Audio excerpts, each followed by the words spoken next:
The smell hit me first.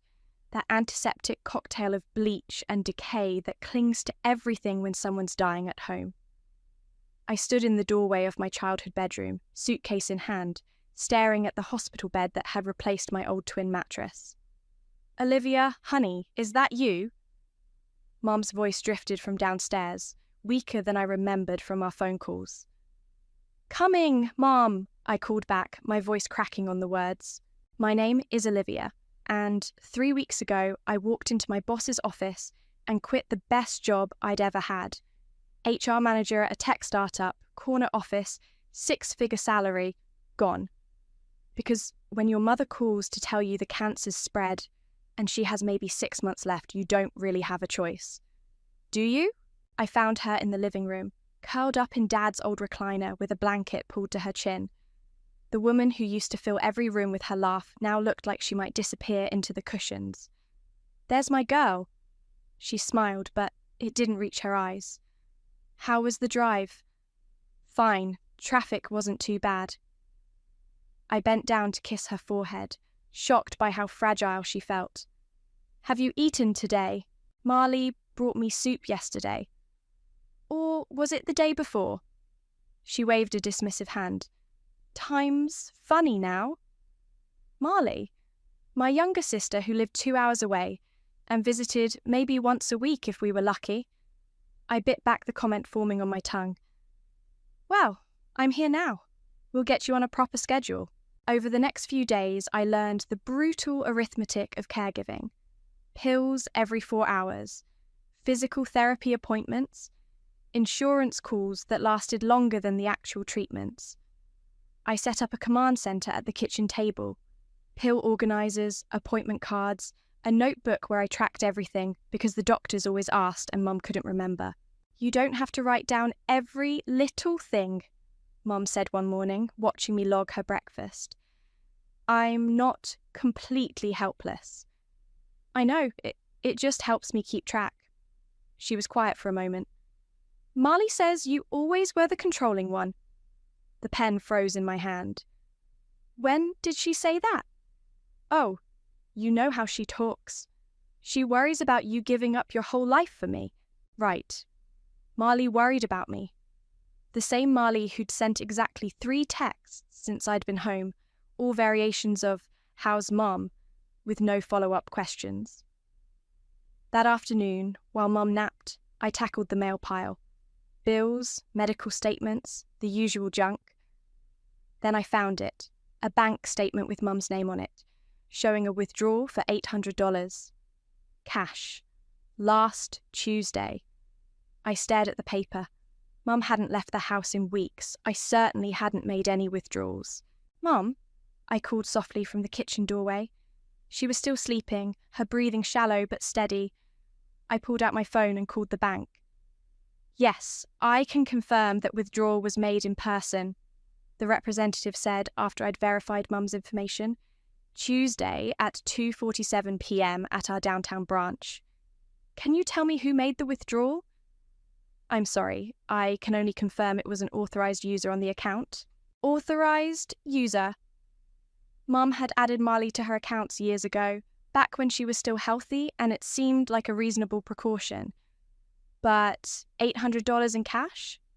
For what? I hung up and stared at the statement again. Maybe there was an explanation. Maybe Mum had asked Marley to get money for something and forgotten. The medication made her foggy sometimes. But that nagging feeling in my gut wouldn't go away. That evening, Mum picked at her dinner while I tried to make conversation. "Marley called today," she said suddenly. "Oh? What did she say?" "She's worried about the expenses. Says the medical bills are adding up fast." Mum set down her fork. "She thinks maybe we should look into other options." "Other options?" "You know, a facility, somewhere with proper care." I felt something cold settle in my chest. "Mum, we talked about this. You want to stay home. That's why I'm here." "I know, sweetheart. But Marley has a point. This is expensive, and you're not working." She trailed off, looking guilty. "The money isn't your concern. That's what savings are for. But even as I said it, I thought about that $800 withdrawal, about Marley's sudden interest in our expenses, about the way Mum's tone had changed when she mentioned my sister's name. Later that night, I sat in my childhood bedroom, laptop open, trying to make sense of the finances. Everything seemed in order, except for that one withdrawal. I made a note to ask Mum about it tomorrow. My phone buzzed, a text from an unknown number. "Your sister's not who you think she is." I stared at the screen, my heart hammering. Wrong number. Prank. I typed back, "Who is this?" No response. I set the phone aside and tried to focus on the spreadsheet, but the words blurred together. Downstairs, I could hear Mum coughing, a wet sound that meant I'd need to check on her soon. But first, I had some questions that needed answers. Marley showed up Saturday morning like she was arriving at a photo shoot. Designer jeans, perfect makeup, carrying a bouquet of grocery store flowers that probably cost more than I'd spent on food all week. "Livy." She swept into the house, all smiles and energy. "How's our patient today?" Mum's face lit up in a way I hadn't seen since I'd been home. "Marley, honey, you look beautiful." "Oh, thanks, Mum." Marley bent down for a careful hug, then immediately pulled out her phone. "Let me get a picture with you. You look so much better than last week." I watched from the kitchen doorway as she positioned herself next to Mum's chair, angling the phone for the best lighting. Mum tried to smooth her hair, suddenly self-conscious. "Perfect," Marley said, snapping several shots. "I'll post this later so everyone knows you're doing well." "Marlies," I said, stepping into the room. "Can I talk to you for a minute?" "Sure, but let me just..." She was already typing on her phone, probably crafting the perfect caption about being a devoted daughter. "Now." She looked up, eyebrows raised. Okay, Mum, I'll be right back." I led her to the kitchen and closed the door. $800, I said without preamble. "What?" "The withdrawal from Mum's account last Tuesday. What was it for?" Marley Shook's expression didn't change, but something flickered behind her eyes. "Oh, that. Mum asked me to get some cash for household expenses. You know, groceries, prescriptions, stuff like that. $800 worth. Have you seen how much her medications cost? Plus, she wanted to have some cash on hand for emergencies." Marley shrugged. "I don't see what the big deal is." "The big deal is that I'm handling all the expenses now. I have a system set up. If Mum needed cash, she could have asked me. Maybe she didn't want to bother you. You've been pretty stressed lately." The casual way she said it made my jaw clench. "I'm not stressed.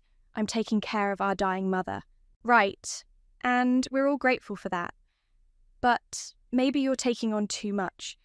Mum mentioned you've been writing down everything she eats, timing her medications to the minute." Marley's voice took on a concerned tone. "That's a lot of pressure to put on yourself. Someone has to keep track. Or maybe you're being a little controlling." The kitchen door opened before I could respond. Mum shuffled in, looking between us with worried eyes. "Girls, please don't fight. I can hear you from the living room." "We're not fighting, Mum," Marley said quickly, moving to put an arm around her. "Olivia's just concerned about money, which I totally understand. Taking care of you is expensive." "It's not about the money. Actually," Marley continued, "I've been thinking we should have someone look at the finances. Make sure everything's being handled properly. You know, for Mum's peace of mind." Mum nodded slowly. "That's not a bad idea. Jasper could take a look." Jasper. The family lawyer who'd handled Dad's estate and Mum's will. I felt like I was being manoeuvred into a corner. "Fine," I said, "if that's what you want." "It's just to make sure everything's above board," Marley said. "I mean, you've been handling a lot of cash transactions lately." "What cash transactions?" "Well, the grocery money, the pharmacy runs, household expenses. It adds up, and with Mum's condition, She might not remember every little purchase. I stared at her. Are you suggesting I'm stealing from Mum? Of course not. I'm just saying it would be good to have documentation for tax purposes and stuff. Mom looked distressed. Girls, please. I trust both of you completely. I know you do, Mom, Marley said, squeezing her shoulder. But Olivia's given up her job, her apartment, her whole life to be here. That's a lot of financial pressure. Maybe she's feeling tempted to supplement her income a little. The room went dead silent. I could hear the refrigerator humming, the clock ticking on the wall, my own heartbeat pounding in my ears. Supplement my income? My voice came out deadly quiet. I'm not accusing you of anything, Marley said quickly. I'm just saying it would be natural if... Get out. Olivia. Get out of this house right now. Mom, see what I mean? Marley turned to our mother with wounded eyes. This is exactly the kind of defensive behaviour that worries me. Mom looked torn, glancing between us. Maybe we should all just calm down. I am calm, I said. I'm calmly asking my sister to leave. Marley gathered her purse, her expression shifting to martyred sadness. I'll call you later, Mum. Try not to let this stress you out too much. She kissed Mum's cheek and headed for the door, then paused. Oh, and Olivia? You might want to save those receipts. Jasper's going to want to see them. After she left, Mum and I sat in uncomfortable silence. Finally, she spoke. She's just worried about you, honey. We both are. I know, Mum, but as I helped her back to her chair, I couldn't shake the feeling that I'd just been played. Marley had walked in here, planted seeds of doubt about my character, and left me looking like the unstable one.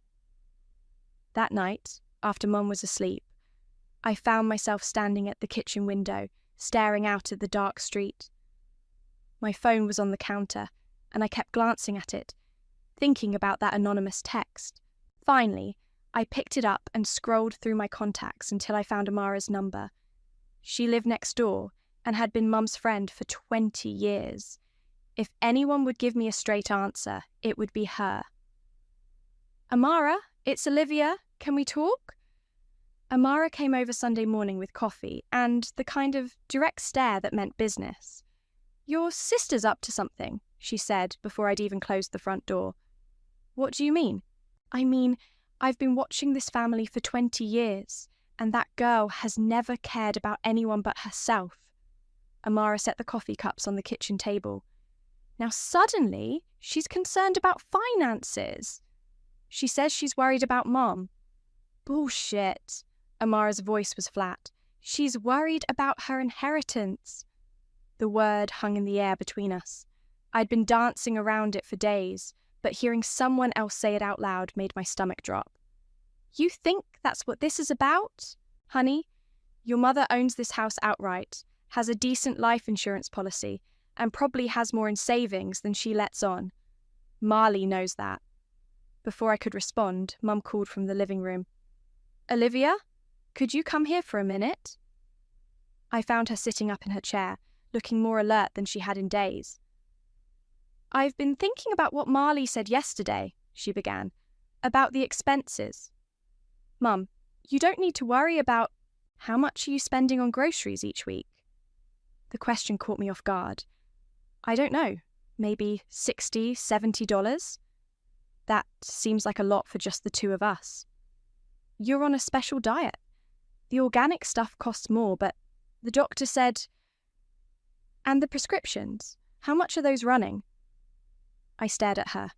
These were questions she'd never asked before. Mum, what's this about? I just want to make sure we're being responsible. Marley showed me some articles about elder financial abuse.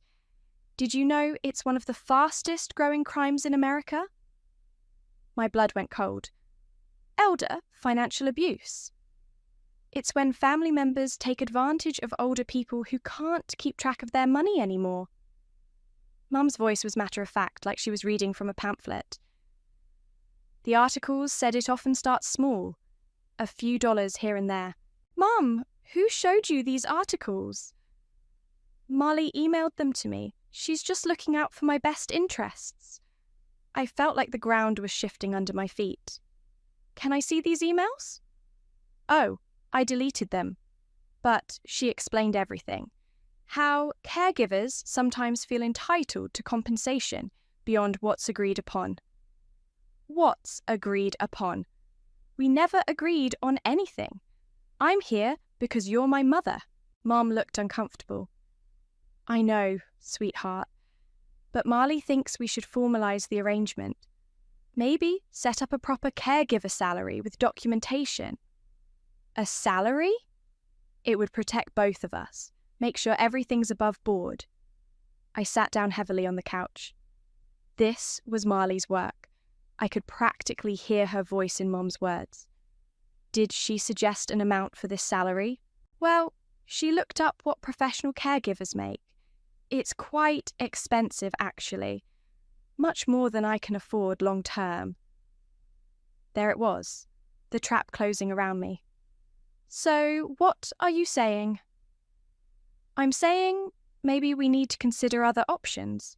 There's a lovely facility about 30 minutes away. Marley and I looked at their website.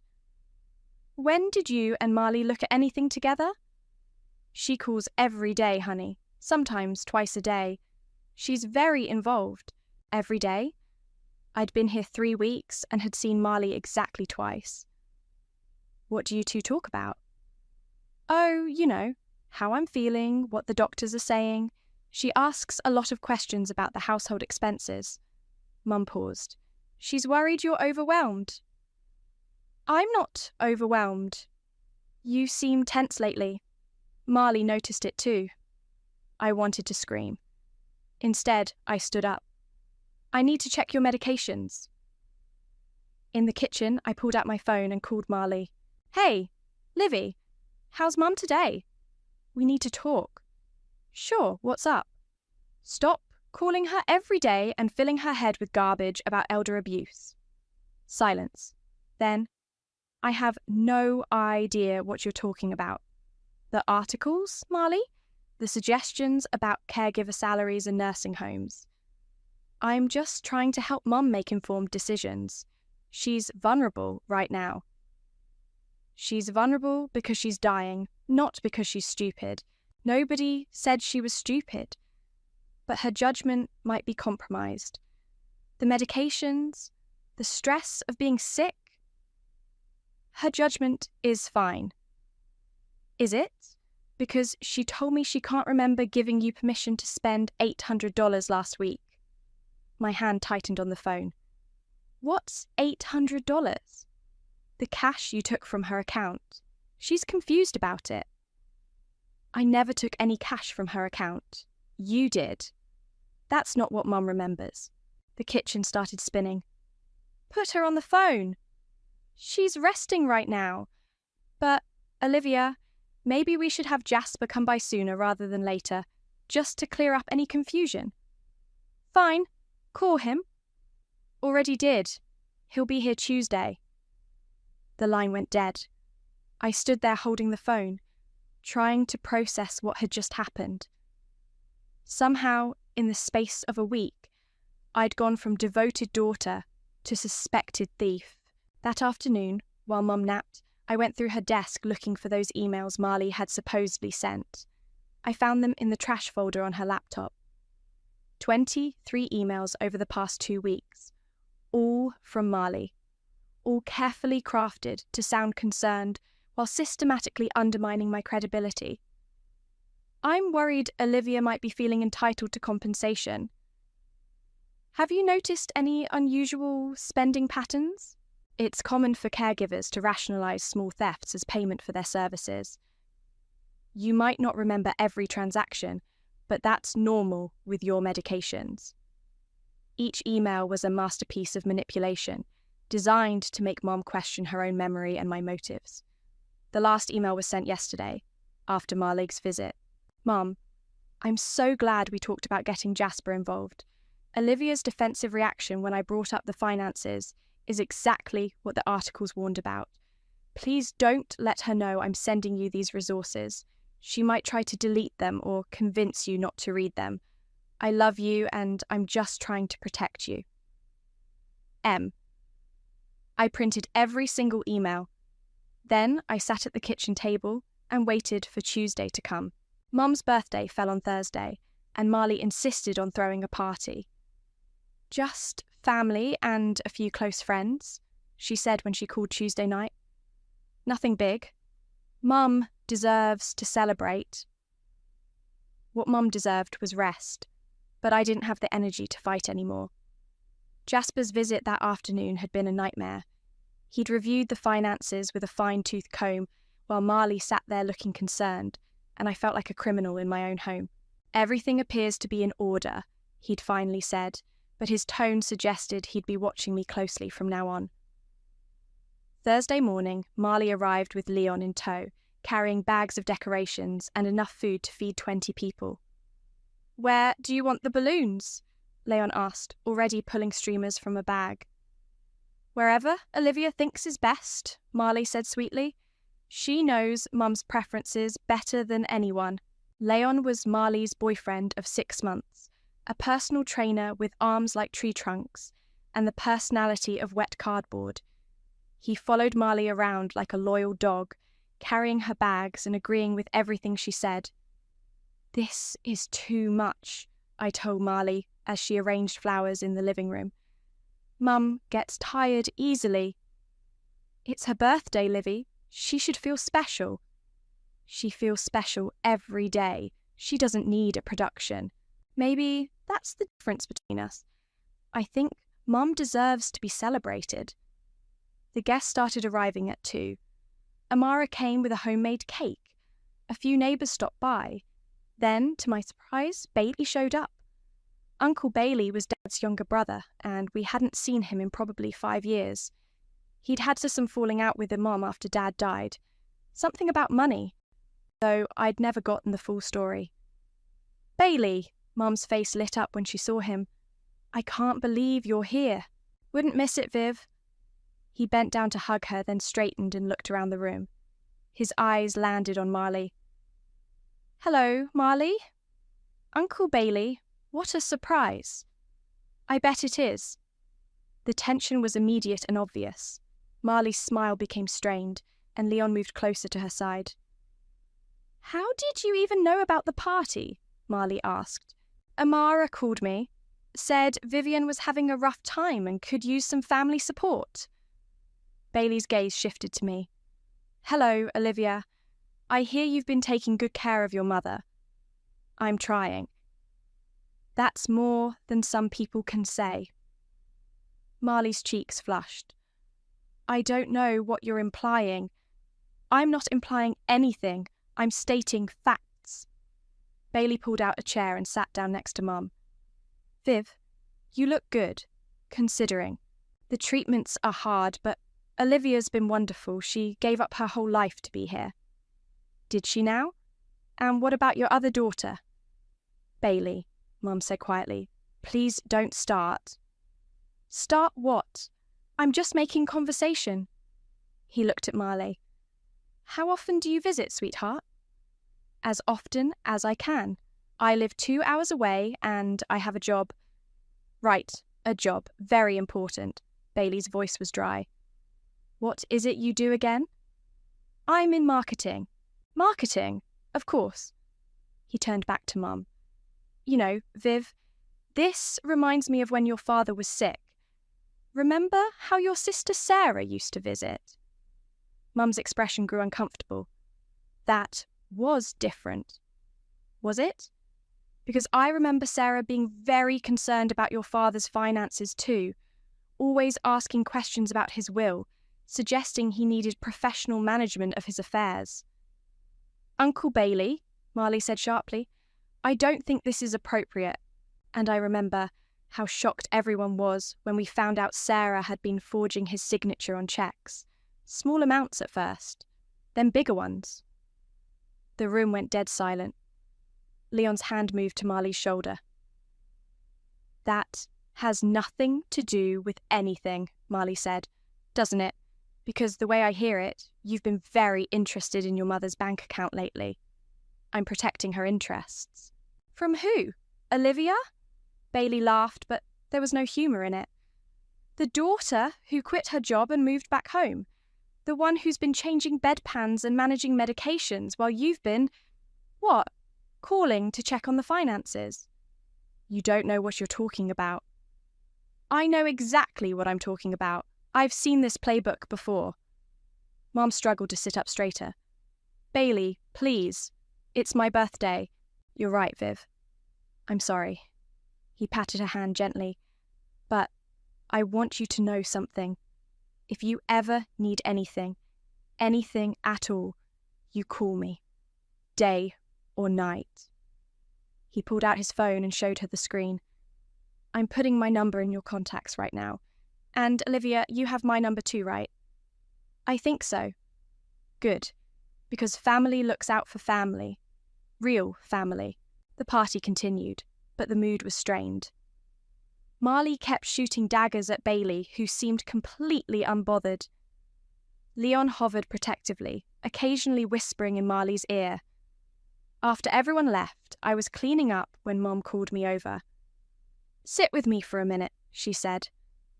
I sat on the couch next to her chair. She looked exhausted but thoughtful.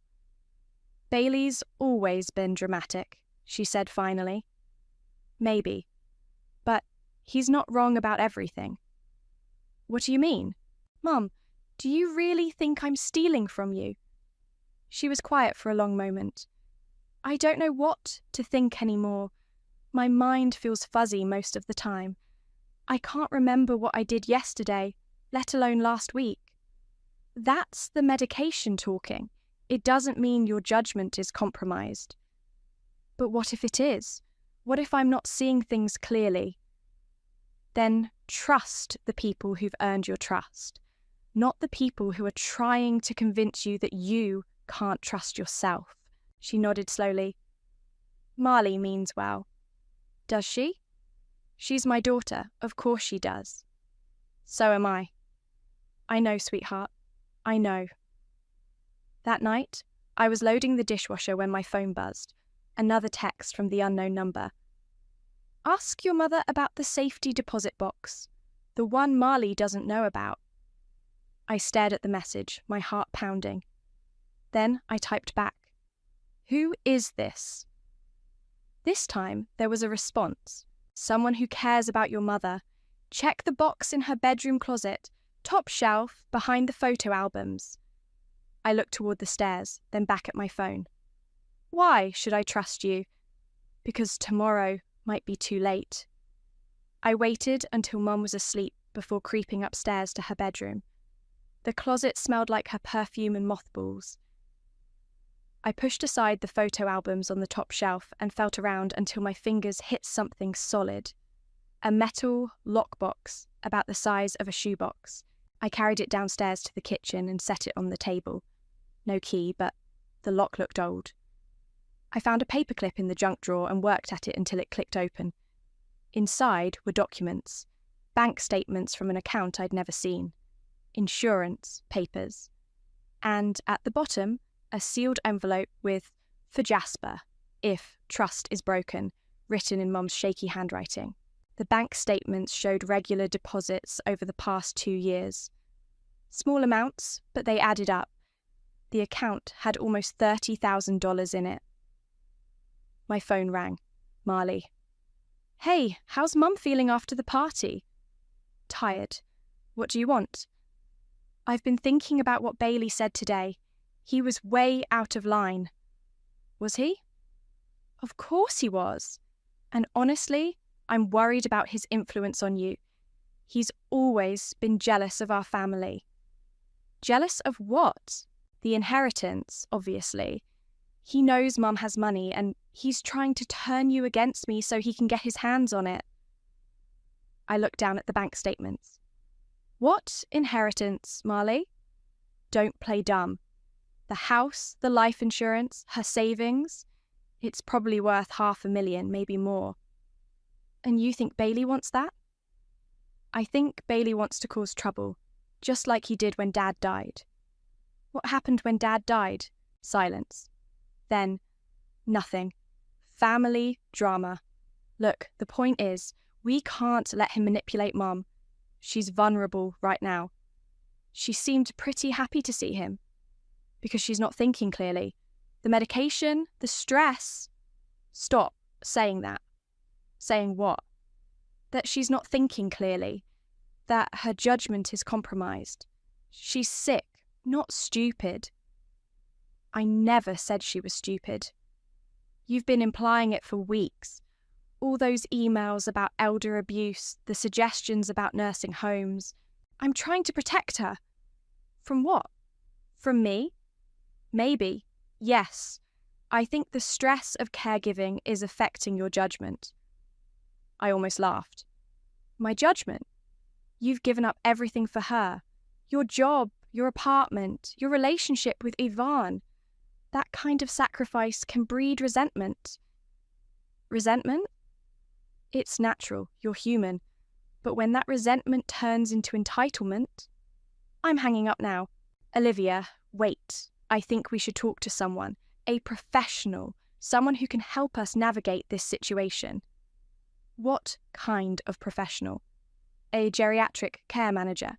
Someone who specialises in elder care decisions. I found one who... No. Just think about it. For Mum's sake. I said no. Fine. But I'm coming over tomorrow.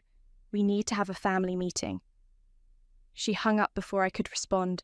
The next morning, Mum was having a bad day. She couldn't keep her breakfast down and her pain medication wasn't helping. I was trying to get her comfortable when Marley arrived with Leon and a woman I didn't recognise. "This is Patricia," Marley announced. "She's the care manager I told you about." Patricia was in her 50s, professionally dressed, carrying a leather portfolio. She smiled at Mum with practiced sympathy. "Mrs. Burke, I'm so glad to meet you. Marley has told me so much about your situation." "I didn't agree to this," I said. "It's just a consultation," Marley said. "Patricia specialises in helping families make difficult decisions about care." "What kind of decisions?" Patricia opened her portfolio. "Well, from what Marley has shared, it sounds like you're dealing with some challenging dynamics.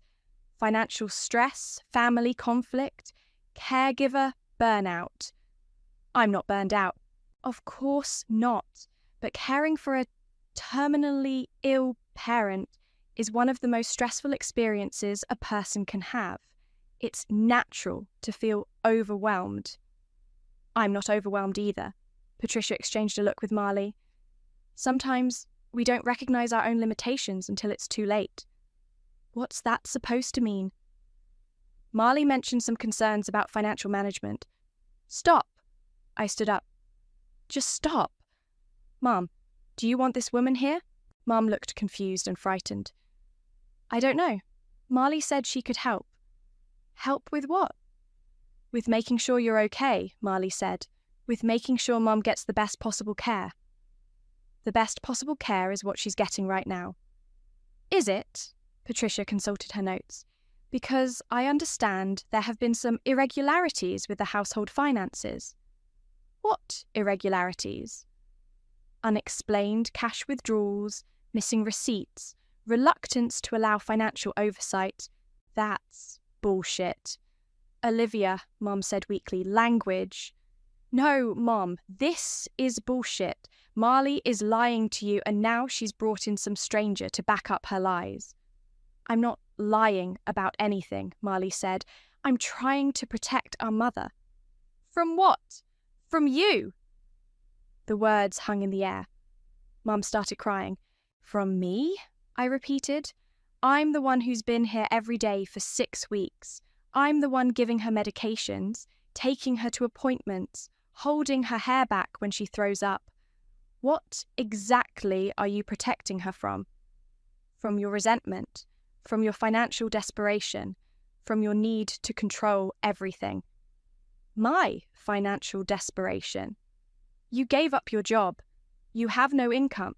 You're living in her house, eating her food, using her money. I'm taking care of her. Are you? Or are you taking advantage of her?" I felt something snap inside me. "Get out! Olivia! Get out!" I screamed. "All of you! Get out of this house right now!" Mom collapsed back in her chair, sobbing. Leon stepped forward, but I pointed at him. "Don't you dare! Don't you fucking dare!" "Olivia, please," Patricia said. "This kind of aggressive behavior is exactly what we were worried about," Marley finished. "Mom, you see what I mean? This isn't healthy." Mom looked at me with tears streaming down her face. "Olivia, honey, please, calm down." I am calm. I'm calmly asking these people to leave our house. "Maybe they should stay," Mum whispered. "Maybe we should listen to what they have to say." I stared at her, my own mother choosing to believe strangers over me. "Fine," I said. "You want to listen to them? Go ahead. But I won't be here for it."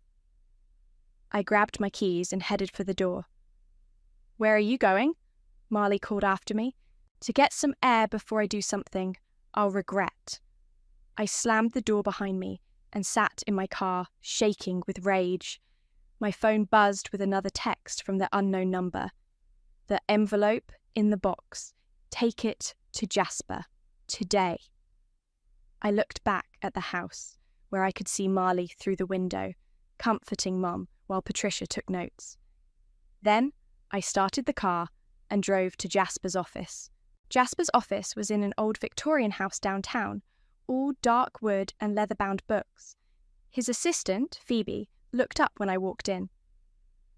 "Olivia, your mother's appointment isn't until next week. I need to see Jasper. It's urgent." She must have seen something in my face because she picked up the phone immediately. "Jasper, Olivia Burke is here. Says it's urgent." 2 minutes later, I was sitting across from Jasper's massive desk, the sealed envelope in my hands. "I found this in Mom's closet," I said. "It has your name on it." Jasper took the envelope and examined the handwriting. "When did she write this?" "I don't know, but she wrote, 'If trust is broken' on it." He opened it carefully and pulled out a single sheet of paper. As he read, his eyebrows rose higher and higher. "Jesus Christ," he muttered.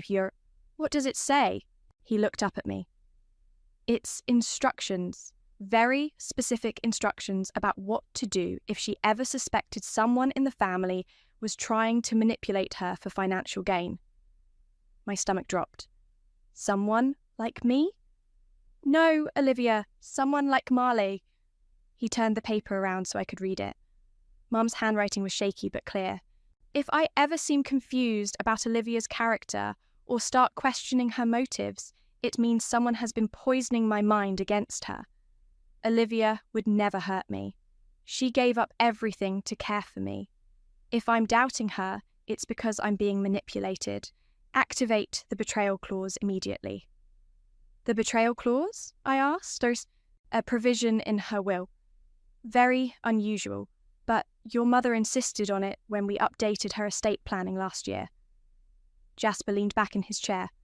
"She was concerned about potential manipulation, especially given her diagnosis." "What kind of provision?"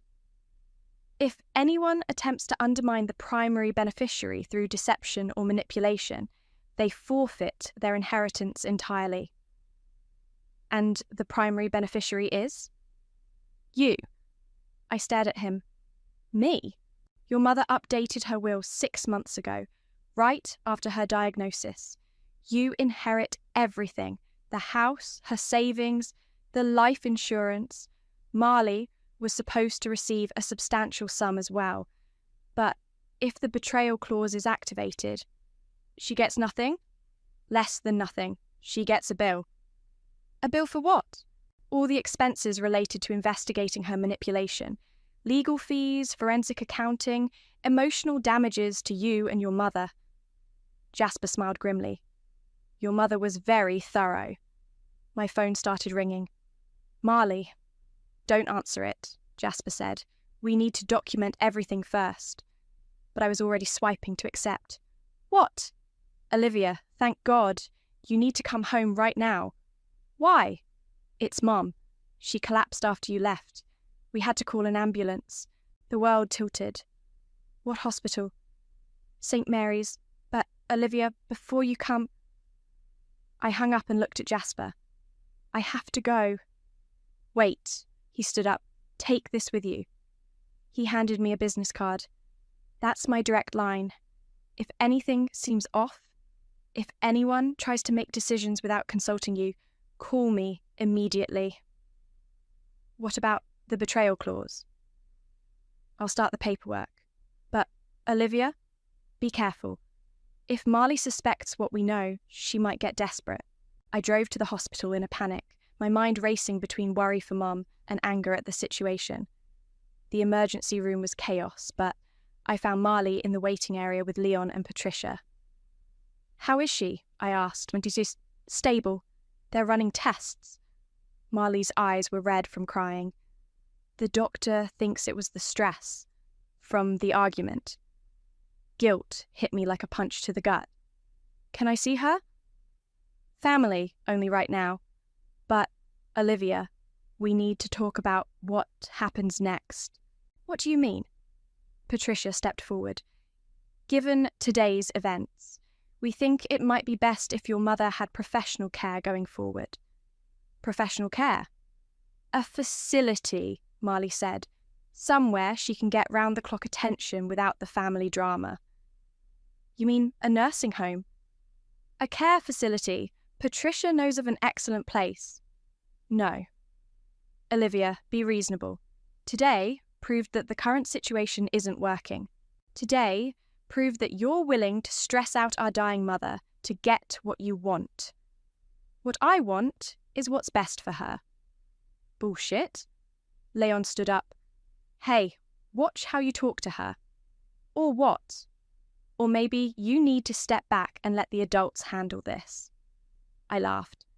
The adults? You mean the personal trainer and the marketing coordinator? Yeah, I'm sure you're both experts on elder care. We're experts on recognizing when someone's lost perspective, Patricia said. Your behavior today was concerning, Olivia. The aggression, the paranoia. Accusing your sister of lying, refusing professional help, isolating your mother from support systems. Support systems like you? Like family members who aren't emotionally compromised. A nurse approached us. Family of Vivian Burke? Yes, Marley and I said simultaneously. She's asking for her daughter. Which daughter? Marley asked. The nurse looked between us. She said Olivia. She wants to see Olivia. Marley's face flushed. I'm her daughter too. I'm sorry, but she was very specific. She said to bring Olivia and no one else. I followed the nurse down the hallway, leaving Marley fuming in the waiting room. Mum was propped up in bed, looking small and fragile against the white sheets. But her eyes were clear when she saw me. There you are, she said. I was worried you wouldn't come back. Of course I came back. How are you feeling? Tired, confused, but clearer than I've been in weeks. She reached for my hand. Olivia, I need to tell you something. What? I remember now. The emails, the phone calls, the way Marley kept asking about money. Her grip tightened. She's been lying to me, hasn't she? I felt tears starting. Yeah, Mum, she has. I'm so sorry. I should have trusted you. It's okay. The medication makes everything fuzzy. No, it's not the medication. It's guilt. She looked away. I've always favoured her, even when I knew she was manipulating me. Part of me wanted to believe her because she's my baby. Mum, but you're the one who came home. You're the one who gave up everything to take care of me. She looked back at me with tears in her eyes. And I let her convince me you were the problem. It doesn't matter now. Yes, it does, because I need you to know, whatever happens to me, you're going to be okay. I made sure of it. Before I could ask what she meant, the door opened and Marley walked in. Mum, thank God you're awake. We were so worried. Get out, Mum said quietly, Marley stopped. What? I said get out. I don't want to see you right now. Mum, you're upset. You're not thinking clearly. I'm thinking more clearly than I have in months. Get out of my room. Marley looked at me like this was somehow my fault. Olivia, what did you say to her? Nothing. She figured it out on her own. Figured what out? Mum's voice was steel. That you've been lying to me. That you've been trying to turn me against the daughter who actually loves me. That's not, I do love you. You love my money. There's a difference. Marley's mask finally slipped completely. Fine. You want to believe her lies? Go ahead, but don't come crying to me when she bleeds you dry. She stormed out, Leon trailing behind her. Mum squeezed my hand. Call Jasper. Tell him it's time. Time for what? To activate the betrayal clause. I stared at her. You know about that? She smiled weakly. Honey, I may be dying, but I'm not dead yet. Mom died 3 days later, quietly in her sleep at home. I was holding her hand when it happened. Marley showed up an hour after the funeral home took the body, dressed in black like she was already in mourning. Leon carried flowers, white lilies that probably cost more than I'd spent on groceries all month. I'm so sorry, Livy, she said, pulling me into a hug that felt like a performance. I know we had our differences, but she was our mother. Yeah, she was. Have you called Jasper yet? About the arrangements? He's handling everything. Good. And the will reading? I looked at her. Mum had been dead for 2 hours, and Marley was already asking about the will. He said he'd let us know. It's probably just a formality. I mean, she always said she'd split everything between us. Marley dabbed at her eyes with a tissue. 50-50, right? I guess we'll find out. Leon cleared his throat. Where do you think you'll go? After the house sells? The house isn't selling. Well, not immediately. But eventually, right? I mean, it's too big for one person and the maintenance costs. Leon, Marley said sharply, not now. But I could see the wheels turning in both their heads. They'd already decided how to divide everything up, probably down to Mum's jewellery and china. Jasper called that evening. The will reading is scheduled for Friday at 2. My office. Who's going to be there? You, Marley, Bailey, and a few witnesses. Standard procedure. Witnesses? Amara, Phoebe, and Dr. Martinez.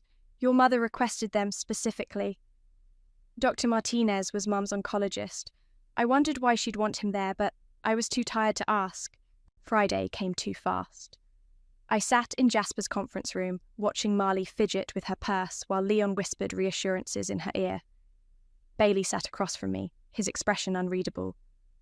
Amara squeezed my shoulder as she took her seat. Before we begin, Jasper said, I want to note that this will was updated 6 months ago, and Mrs. Burke was of sound mind when she made these decisions. Dr. Martinez can attest to that. Dr. Martinez nodded. Vivian was lucid and competent throughout her treatment. Her cognitive function was never compromised. Marley shifted in her chair. Of course she was competent. Why would you even mention that? Because, Jasper said, opening a thick folder, some of the provisions in this will are unusual. Your mother wanted to ensure there could be no question about her mental state. He pulled out the will and began reading the standard legal language. Then he got to the meat of it. To my daughter Olivia, who sacrificed her career and personal life to care for me in my final months, I leave my house, all my personal belongings, my savings accounts, and my life insurance policy. Marley's head snapped up. What about me? I'm getting to that. Jasper's voice was carefully neutral. To my daughter Marley, I leave the sum of $50,000 to be paid from my life insurance policy. 50,000? Marlake's voice was shrill. That's it? However, Jasper continued, This bequest is contingent upon the betrayal clause not being activated. The what? Socialist Jasper looked directly at Marley. Your mother included a provision that would void your inheritance if you attempted to manipulate her against Olivia or undermine Olivia's care through deception. The room went dead silent. That's ridiculous, Marley said. I have evidence that suggests otherwise. Jasper pulled out a thick stack of papers, 23 emails sent to your mother over a 2-week period, all designed to make her question Olivia's motives and financial integrity. He began reading from the emails, his voice flat and professional. Each one was worse than the last, carefully crafted lies designed to poison Mom against me. Furthermore, Jasper continued, we have phone records showing daily calls during which you systematically undermined Olivia's credibility. Those were just conversations. We also have testimony from Patricia Williams, the care manager you hired, stating that you specifically asked her to recommend institutionalizing your mother against Olivia's wishes. Marley's face was white. You can't prove any of this was manipulation. Actually, I can. Jasper pulled out another document. Your mother recorded several of your phone conversations. She what? She became suspicious of your motives and started recording your calls. Would you like me to play them? No, Marley whispered. In one particularly damning conversation, you told her that Olivia was probably skimming money and that she wouldn't even see it coming when you had her declared incompetent. Leon stood up. This is bullshit. You can't take away her inheritance based on some recordings. Actually, I can. The betrayal clause is legally binding. Jasper looked at Marley with something like pity. Your mother was very thorough. So, what does that mean? Marley's voice was barely audible. It means you inherit nothing. In fact, you owe the estate money. Oh, money? Legal fees for this investigation, compensation for emotional distress caused to Olivia, and reimbursement for the $800 you withdrew from your mother's account without permission. I had permission. No, you didn't. Your mother never authorized that withdrawal. She was saving that money for Olivia's expenses. Marley looked around the room desperately. This is insane. You can't do this to me. I'm her daughter. So is Olivia, Bailey said quietly. The difference is, Olivia acted like one. I loved her. You loved her money? Amara said. There's a difference. Marley turned to me, tears streaming down her face. Livy, please. You can't let them do this. We're sisters. I looked at her, really looked at her, and saw a stranger. Someone who'd been willing to destroy our mother's peace of mind for money. Someone who tried to convince a dying woman that her devoted daughter was stealing from her. We were sisters, I said, but sisters don't do what you did. I was protecting her. You were protecting yourself from the possibility that she might leave everything to the daughter who actually took care of her. Marley collapsed back in her chair, sobbing. Leon put his arm around her, but even he looked shaken. There's one more thing, Jasper said. Your mother left you a letter. He handed Marley a sealed envelope. She opened it with shaking hands and read silently. Then she crumpled it up and threw it on the floor. What did it say? I asked. Bailey picked up the letter and smoothed it out. It says, I hope someday you'll understand that love isn't about what you can get from someone. It's about what you're willing to give. Olivia gave me everything. You gave me nothing but heartache. I'm sorry I failed you as a mother, but I won't let you destroy the daughter who didn't fail me. Marley stood up abruptly. I'm going to contest this. I'll take it to court. With what money? Jasper asked. You're unemployed, in debt, and now you owe the estate $15,000. Leon will help me. Leon was already backing toward the door. Actually, babe, I think maybe we should take a break. This is all pretty heavy, and I need some time to process. You're leaving me too. I'm not leaving, I'm just taking some space. He was gone before she could respond. Marley looked at me one last time. This isn't over. Yes, it is, I said. It's been over for a long time. I just didn't want to see it. She left without another word. I sat in the quiet conference room, surrounded by people who'd loved my mother, and felt absolutely nothing. No triumph, no relief, no satisfaction, just emptiness. "Are you okay?" Amara asked. "I don't know," I said honestly. "I thought I'd feel different." "Different how?" "Vindicated, I guess. Like justice was served."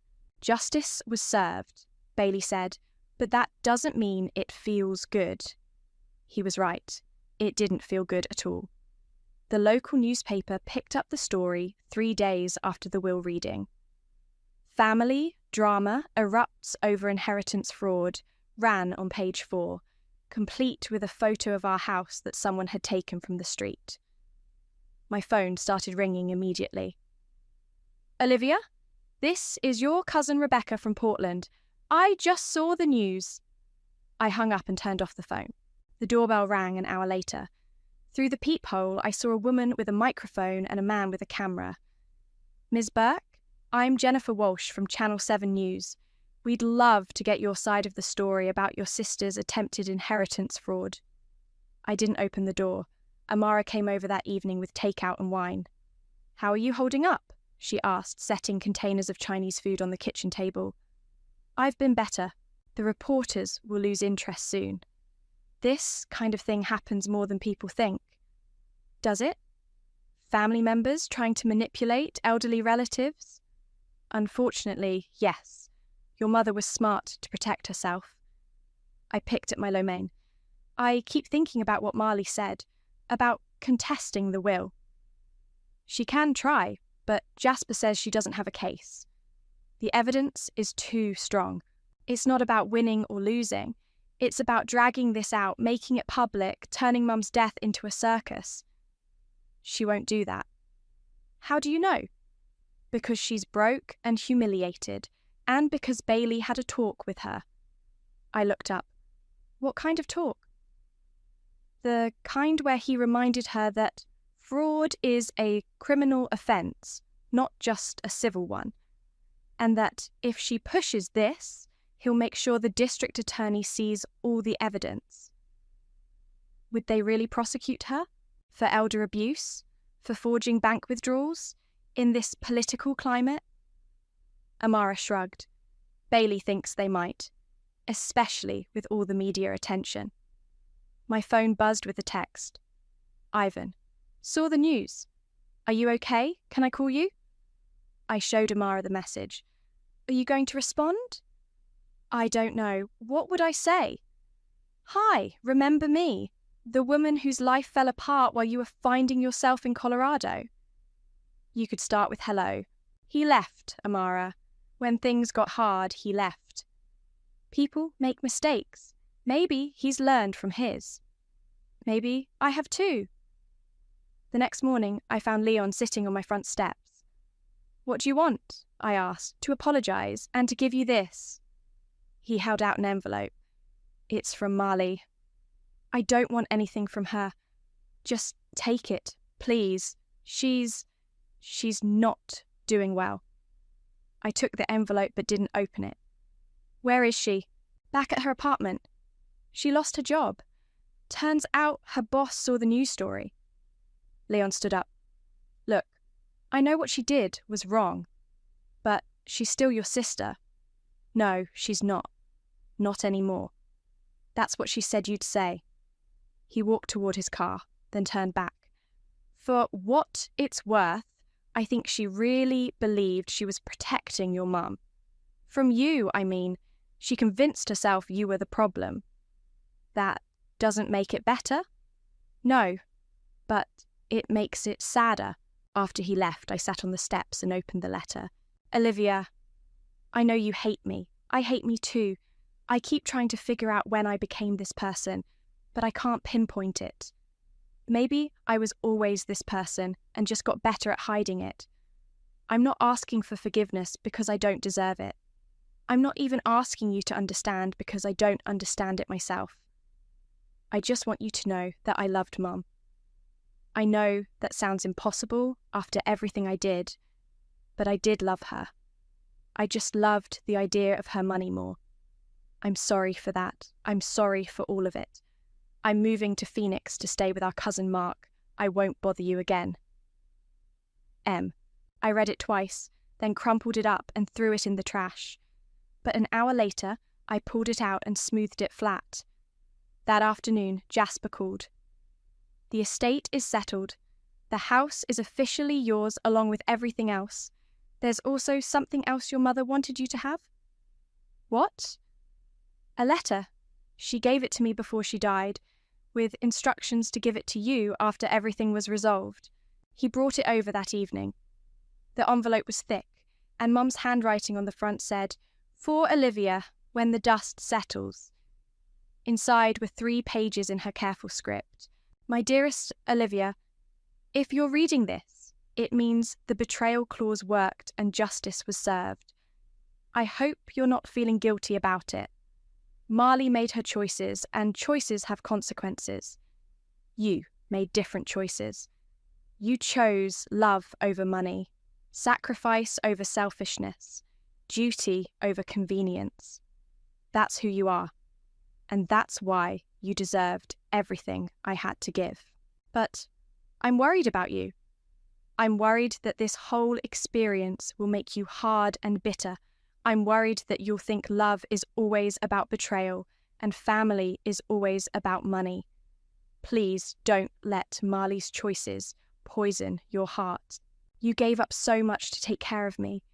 Your job, your apartment, your relationship with Ivan. I know you think those sacrifices were necessary, but now I want you to know they were also noticed and appreciated. Every pill you organised, every appointment you drove me to, every night you stayed up when I couldn't sleep, I saw all of it. Now I want you to live for yourself. Use the money to go back to school if you want. Travel, start a business, fall in love again. Don't let my death be the end of your story. Let it be the beginning of a new chapter. And Olivia, if Marley ever comes to you asking for help, really asking, not demanding or manipulating, I hope you'll consider it. Not because she deserves it, but because forgiveness is a gift you give yourself, not the person who wronged you. I love you more than words can say. Thank you for being the daughter I needed when I needed her most. Mum. I sat in the quiet house, surrounded by all the things that were now mine, and finally cried. Not for Marley, not for the family that was broken, but for Mom, and for the weight of carrying her love forward. My phone rang, Ivan again. This time I answered. Hi, I said. Hi, how are you? Complicated. I saw the news. I'm sorry about your mum and about everything else. Thank you. I know I don't have the right to ask, but would you like to get coffee sometime? Just talk? I looked around the living room where I'd spent so many nights taking care of Mom, where Marley had tried to turn her against me, where everything had fallen apart and somehow come back together. Yeah, I said. I'd like that. Really? Really, but Ivan, I'm not the same person I was when you left. I'm not the same person either. Maybe that's okay. Maybe it is. After we hung up, I walked to the kitchen window and looked out at Amara's house. She was in her garden, pulling weeds in the fading light. When she saw me watching, she waved. I waved back. Tomorrow, I'd start figuring out what came next. Tonight, I was just going to sit in my mother's house, my house now, and be grateful for the people who stayed when staying was hard. The anonymous texter never revealed themselves, but I had my suspicions. Bailey had been asking a lot of questions about Mum's finances lately, and he'd always been protective of family, even when family didn't deserve it. I never asked him directly. Some mysteries are better left unsolved. But I did send him a text. Thank you. He responded immediately. For what? For caring about her, for caring about me. That's what family does. Real family. He was right. Real family shows up Real family tells the truth, even when it's hard. Real family doesn't leave when things get complicated. I'd learned the difference finally, and it had cost me a sister, but it had saved everything else that mattered.